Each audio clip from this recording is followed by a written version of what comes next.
奶奶，您看哪位好看，她就是我的女朋友。来人，把这些乱七八糟、不知所谓的人，都给我请出去。等等，老夫人息怒啊！是还用您动手吗？姑娘们，到我家去，我们继续 happy。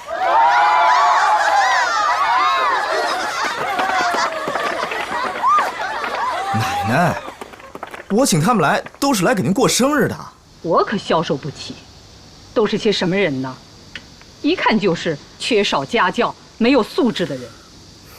我们顾家虽说不讲家事，可是也不能在这些人里头选女朋友啊！我是坚决不答应的啊！奶奶，我没说让他们做我的女朋友，我只不过叫他们过来玩玩。玩玩，你也老大不小的了，是该给你娶个媳妇儿了。老方，这是全国各大高校的校花名单，无论是智商还是外表都是很不错的。更重要的是，他们一个个的素质都非常高。你要是有孝心呐，就在这里面给我选一个孙媳妇，就当是你送给奶奶的寿礼了。奶奶，这样不好吧？怎么不好啊？你选不选啊？好，选。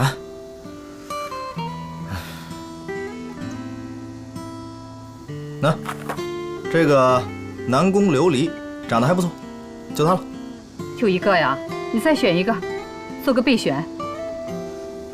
那，这个贺锦熙长得也还可以，就他俩吧。贺锦熙、南宫琉璃。嗯。老方啊，你派人去通知一下这两个姑娘，让他们立刻到我们顾家来一趟。是。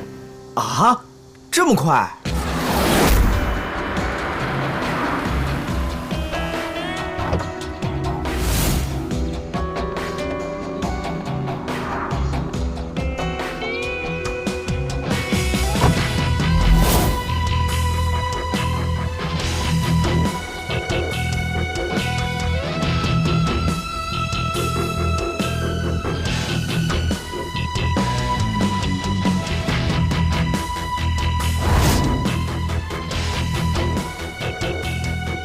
嗨，